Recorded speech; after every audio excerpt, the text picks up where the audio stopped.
In this video, we are going to learn how to use a quadratic regression.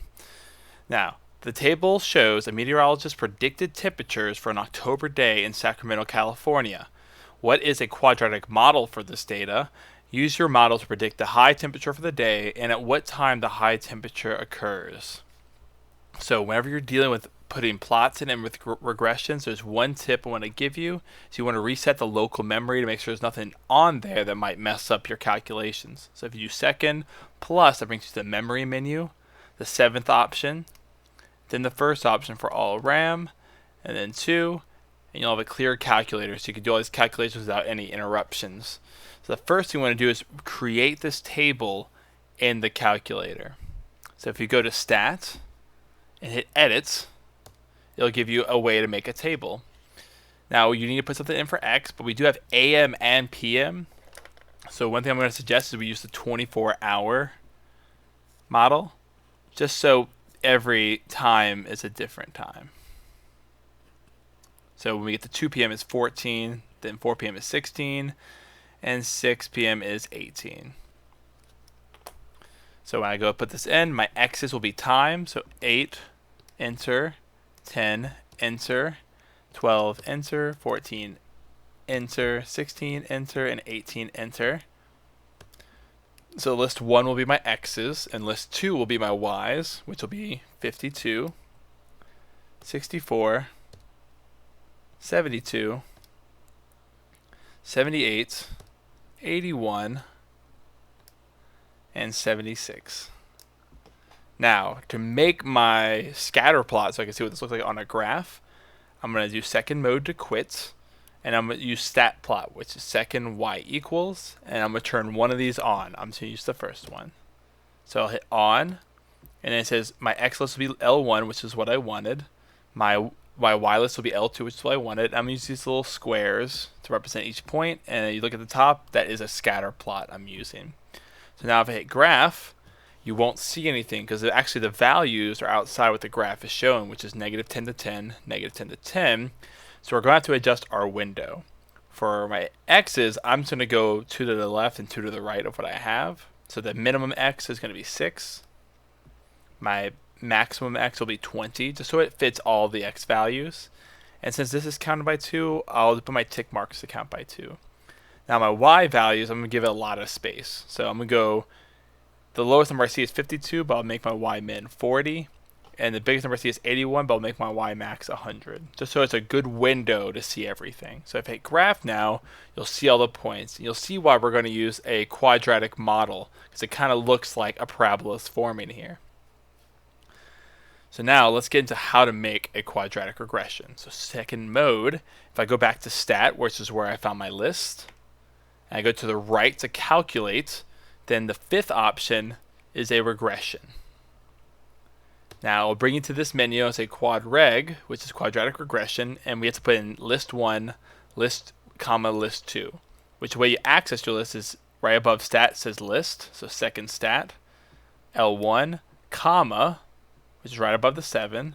Go back to second stat, L2, and it says we use L1 for X, L2 for Y, hit enter, and it'll do the calculation for you, which in this case, our model is y equals negative 0.46875, and since these decimals do get long, we'll just use 5 decimal places, x squared plus 14.71607x minus 36.12143. And that is our quadratic model for the situation.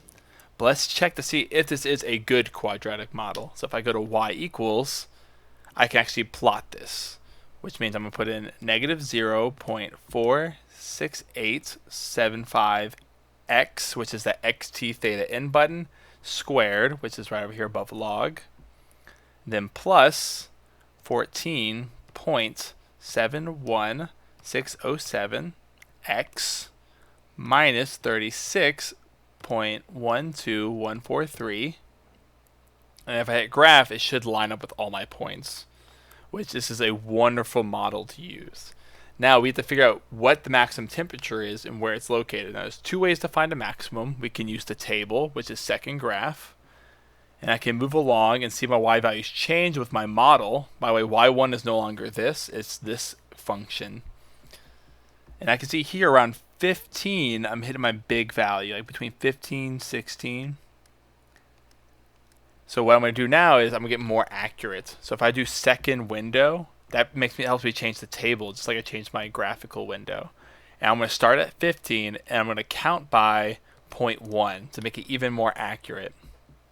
Now if I go back to my table, it starts at 15, it's going to count by 0.1s, and you'll see right here at 15.7 is the highest mark it got.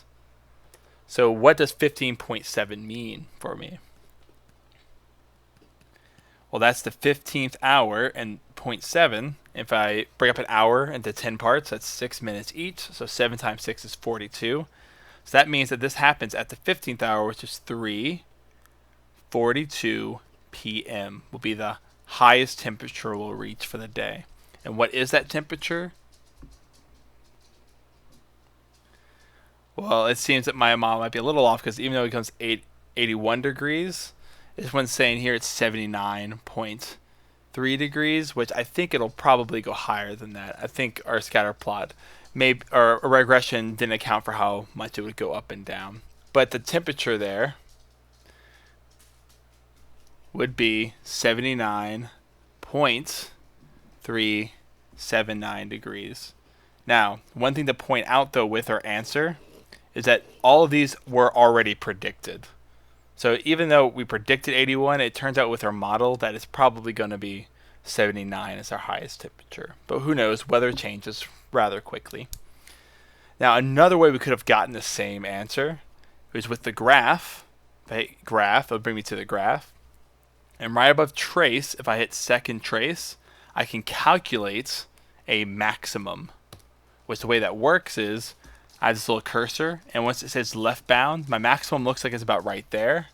So I'm going to make sure I click enter left of it and go right, and then for right bound, and click enter to the right of the highest point, which I can give lots of space. That creates a window for me, and if I enter one more time, it'll predict that maximum point is going to be at 15.7, and it's going to be 79.379 degrees. And that is how you use a quadratic regression.